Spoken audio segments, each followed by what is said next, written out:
Welcome to the Kiwi Wedding Podcast, episode 2.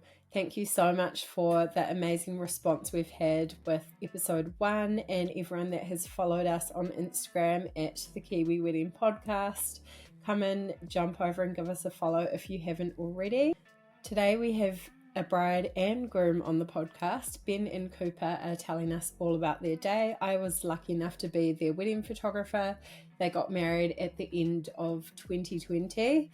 And we talk a little bit about navigating that time. They got married in a church and had their reception at the Glasshouse in Morningside. They've got some great advice around guest lists, people pleasing during the wedding process, being organised, and keeping stress at bay.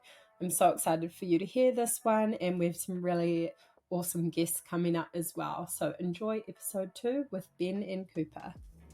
Ben and Kupa, thank you so much for coming on the podcast. No worries. I was your wedding photographer, which was amazing. And that was back in 2020, wasn't it? Yeah. The end of 2020. I think it was literally one of the only weddings I shot that year because I just came home from London and lockdowns and everything. Right. So good, such good memories. But let's take it back, and if you guys can just tell us a little bit about you, how you guys met, and your life together. We'll start with how we met, eh?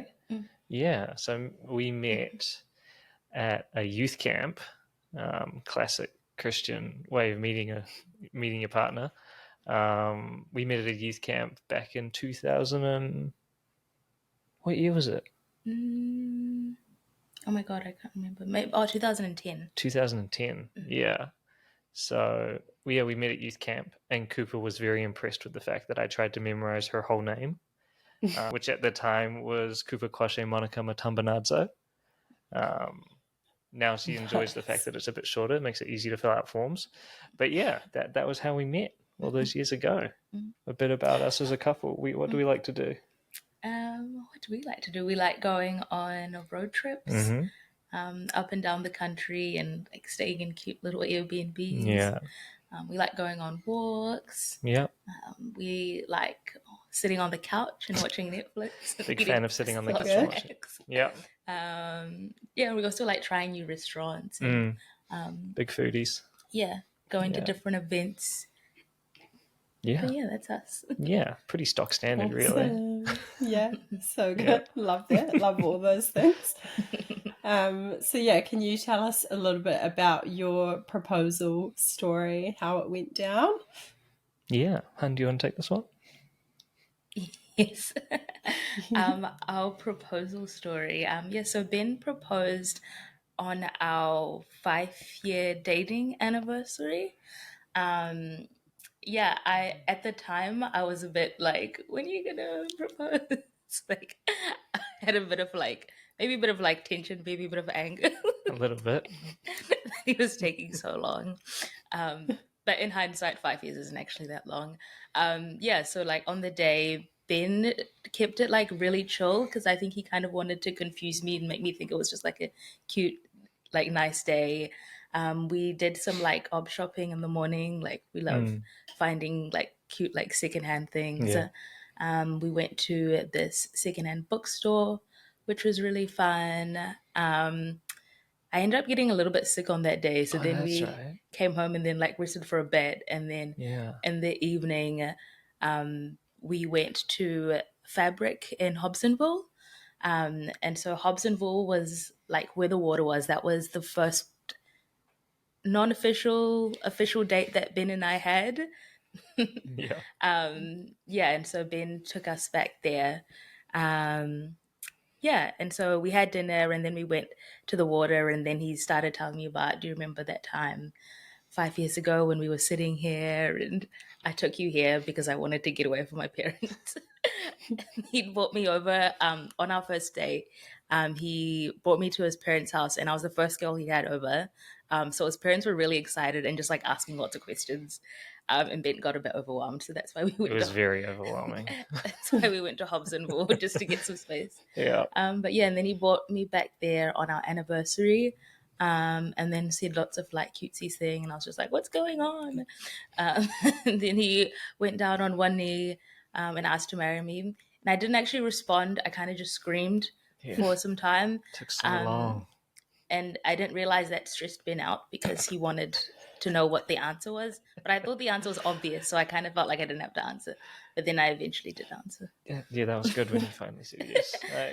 At Hobsonville, there's like all these like stairs, and then at the top, I guess it's kind of like bushes and stuff. But behind that, like a lot, like my friends and like my family, like from both sides of our families were there, and like Ben's mum flew up from Wellington to come. And it was really cute. And then they all like came down the stairs, and it was just so sweet seeing everyone. And yeah, that was our proposal. Yeah, that's so sweet. I love it. Was at the place of your like first kind of date. Cute. Yeah, I'm a bit sentimental like that. I like having a throwback every now and then. So when it came to planning your wedding, did you have like a vision in mind or vibe, like style that you wanted from the get-go? How did you go with starting that process and finding a venue and everything?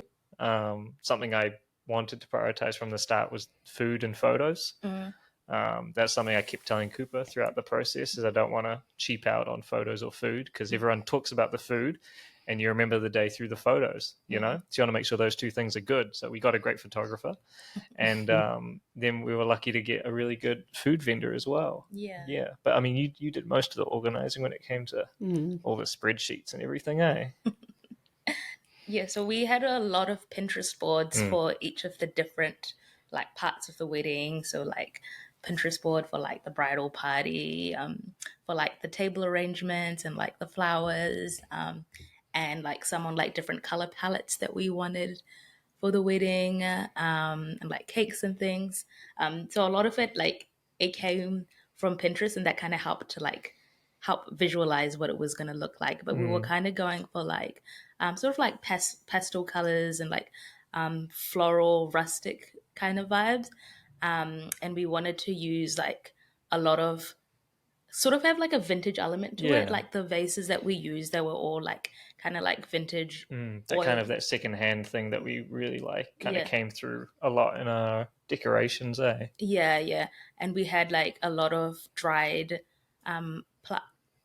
flower arrangements. That was quite fun. We did like a lot of foraging for that. So we got a lot of like eucalyptus, which we just like found random trees in Auckland and like dried them for months before the wedding. Nothing wrong with a bit of foraging. Nah, you got to keep the budget down somehow. But yeah, that was kind of the vibe of it. How did you guys find the Glasshouse? So you had your reception there. And had you like seen any other weddings there, or how did you come across that?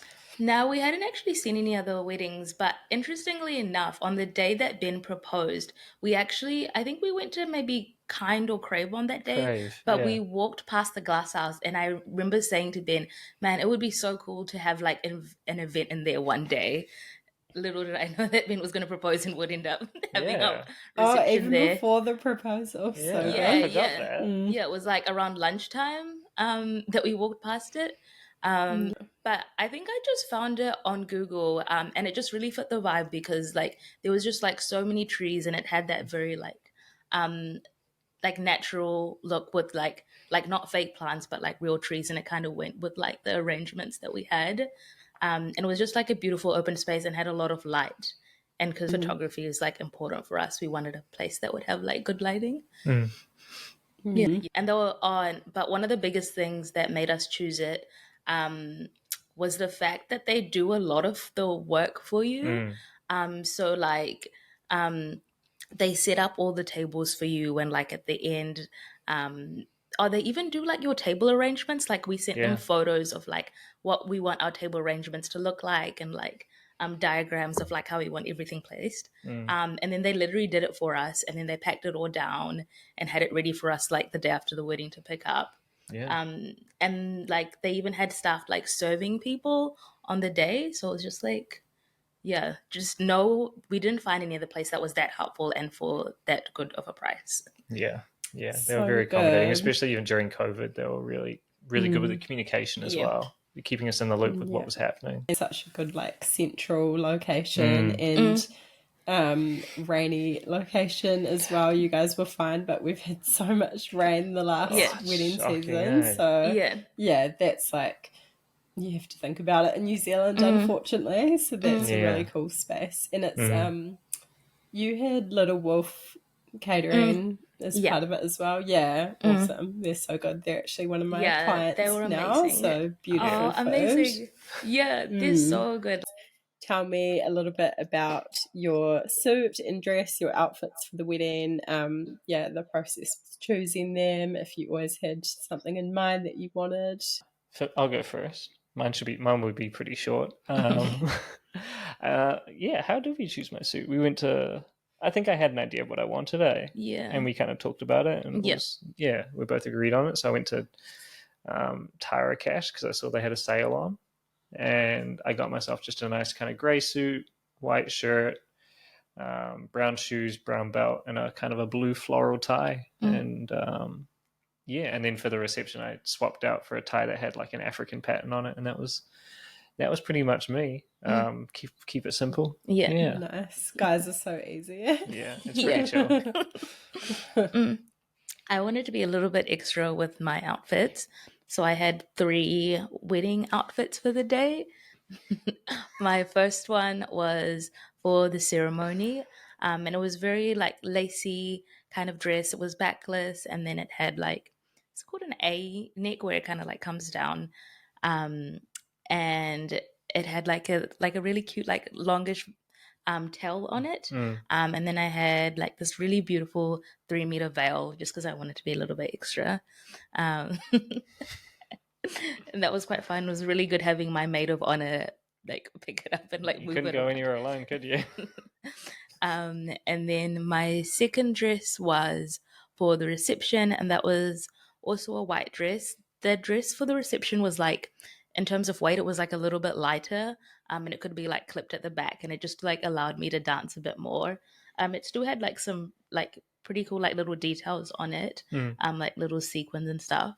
And then after that, my third outfit was an African outfit, which I got custom made by one of our family friends who's got like a business where she like, you give her fabrics and then she like makes clothes out of it. So she designed like a head wrap and like this top and like skirt for me.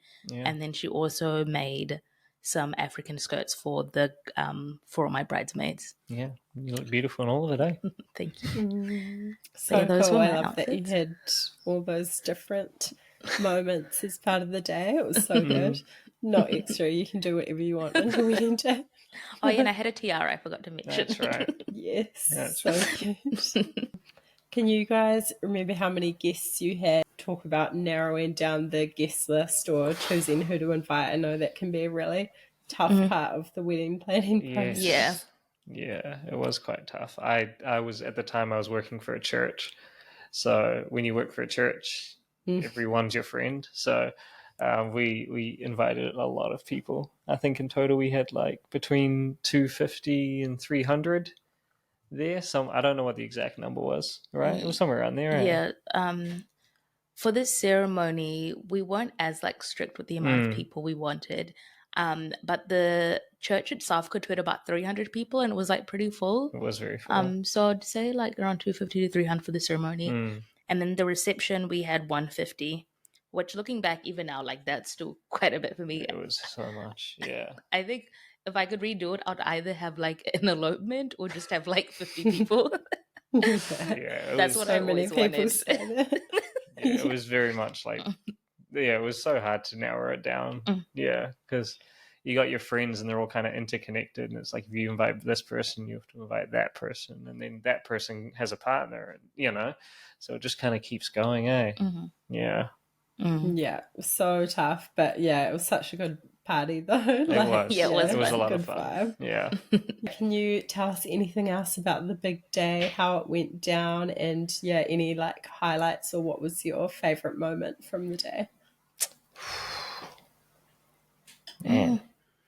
It was actually a pretty relaxed day. Like I didn't actually feel stressed during the day. Yeah. And I think what I really liked about it is like I've heard from a lot of brides that they like don't remember the day, or it's just like too much is going on and you can't take it in.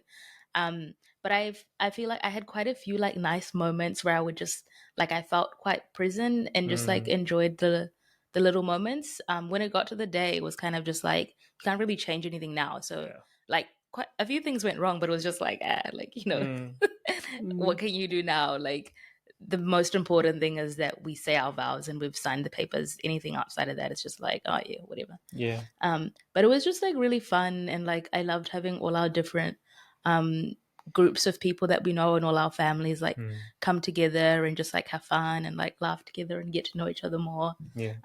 Yeah, it was like a big family friends party. And taking photos was really fun as well. Yeah. Like I especially like the one of the last shoots we did where it was just me and Ben, and we were around the Glasshouse, and we kind of went around Morningside, and you took us to a few like cute little places. Yeah, little industrial vibes. Yeah, that was one of my highlights. Yeah, I think we didn't talk about it beforehand, but I was in very much the same mindset of whatever happens today, as long as we're married at the end of it, that's all that needs to happen, you know? And so like a few things did go wrong. My driver didn't show up on time, and you know, as a consequence, the wedding was around about half an hour late, which is, you know, just is what it is. I think everyone found it a bit funny that the groom was late for once. Yeah, but yeah, I mean, yeah, like you said, as long as we're married at the end of the day, that's all that needs to happen. So even though that was happening, I was very much like, just take it as it comes, and it is what it is, you know. I think a highlight for me was just seeing you walk down the aisle, you know, and I remember just standing there and just like, you know, I remember everyone looking at me or telling me, "Oh, you're gonna cry," and I didn't cry because I knew like this is where I'm supposed to be, and that's, you know, that's my wife walking down the aisle, you know, and it was just like that. This is everything I want right now, you know. I was just like the ultimate contentment in that moment, you know, and I think that was my highlight. Yeah. Oh, so beautiful. Good. Yeah. So sweet, you guys. And yeah, no one would have known anything that went wrong, and I think that's such a good attitude. Just embrace it. You've made it to the day, and yeah, just got to roll with it. Yeah. So is there anything you found quite like hard with the wedding planning process, or that you look back on that you would do differently? The wedding planning process was kind of fun because like I love organizing things and like planning events. But a thing that I did find hard is like at the time I definitely like struggled a lot with people pleasing. Like I'm a lot better now, but back then it was just like I just really wanted to make everyone happy. And with like all the different family involved and like close friends, like I felt like a lot of decisions that I was making, not all of them, but just like some was to please people and because it was what other people wanted. But I think maybe when it was like 6 to 3 months before the wedding, I kind of just had to start being more real and be like, hey, like this is like our day, and like I respect that you want these things, but like we need to go with the things that we want to do. So I definitely had to have a few more of those types of conversations, and that was a bit hard. Especially when it's like family, because they're like, oh, like how can you do this, blah blah blah. Yeah, so trying to keep people happy on our day was definitely something I found hard. And also just like being at such a big church at the time, like feeling like we had to invite so many people. Yeah, and then like after the wedding, then you don't really talk to those people much. So like I really wish that it was a smaller wedding. Yeah. I think for me, like in the lead up of the planning, thing that kind of stressed me out the most was just the money side of things. Like not necessarily that we were without, like we kind of met our budget pretty well, but like just the constant, I would find myself constantly worrying and finding like, oh, we can't spend money on that, we can't go and do this. And so like I would really deprive any self-care in lead up to kind of really make sure that we hit the budget, because it was something that I, you know, stressed out about a lot, you know, just being without. Yeah.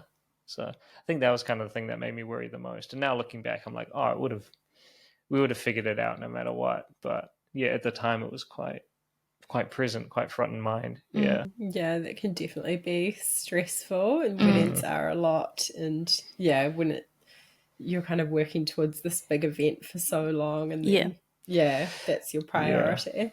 So did you guys go on honeymoon straight away, and what did planning that look like? Well, Kupa did most of the wedding logistic planning, and I planned the honeymoon pretty much entirely, right? Yeah, I didn't do much. I was just like, I'm not dealing with that. Yeah. You were dealing with enough. So we did go on honeymoon straight away. We had a friend drop us off in the city, and we stayed in an apartment, Airbnb, for a couple of nights.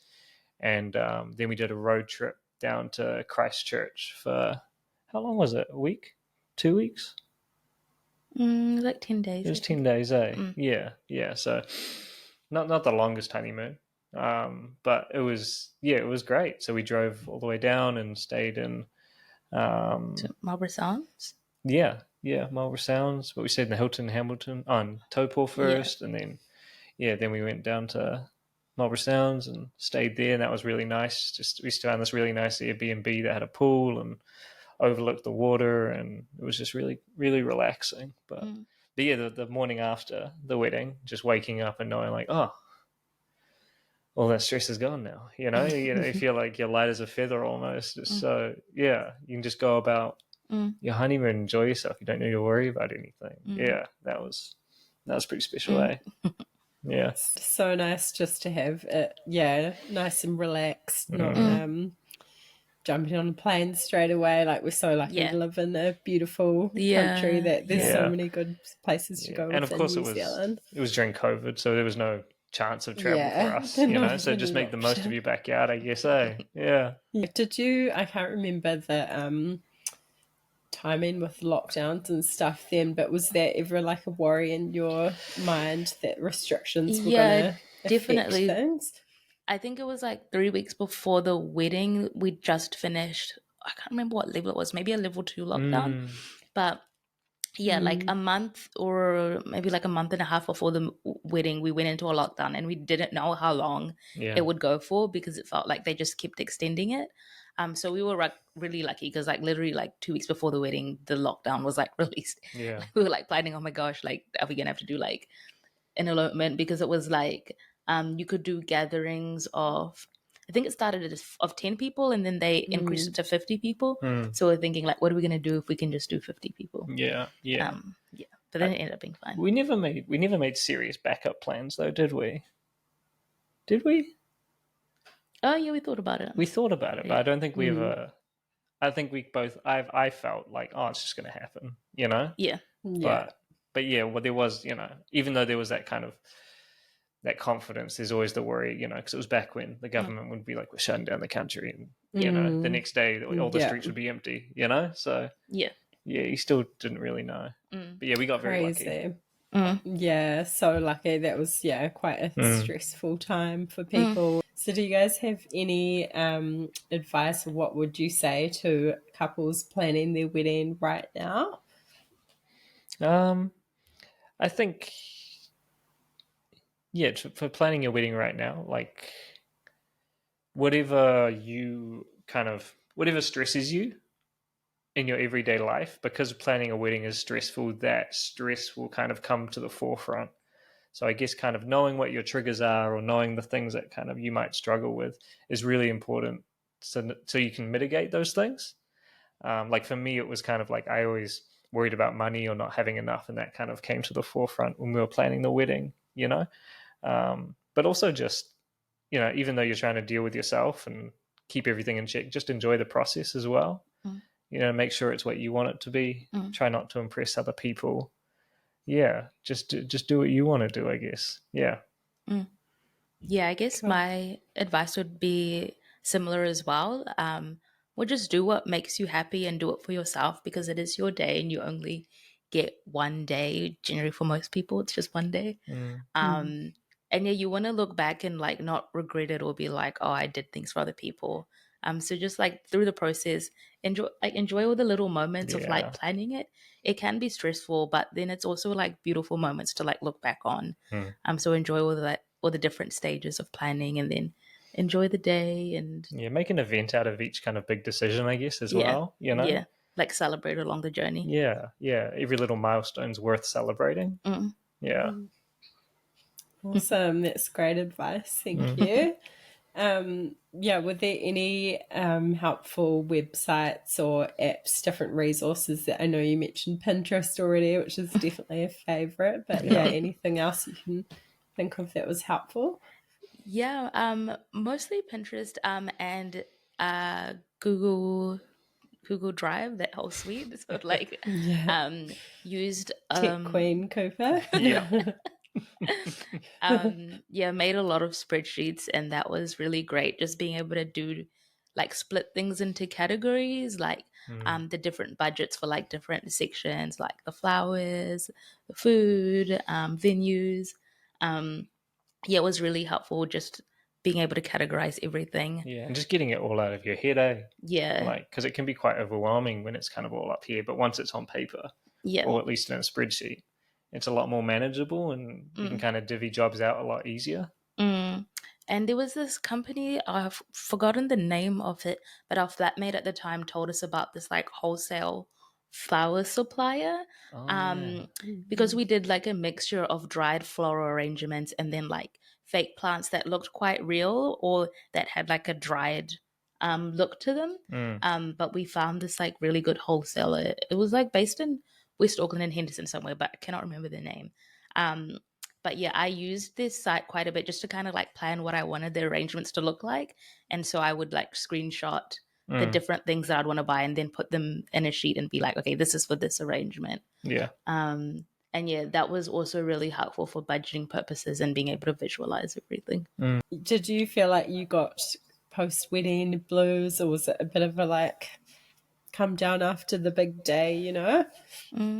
Not really. I mostly just like felt relieved. Like it was just like, it was a great, amazing, fun day and fun process, but it was just like a lot of work, and I didn't realize how exhausted I was until the day after. So it was just really relieving. And yeah, it just felt really light and like fresh after, but I didn't get like wedding blues. I was just like happy and calm. Yeah, just happy it was over, I think.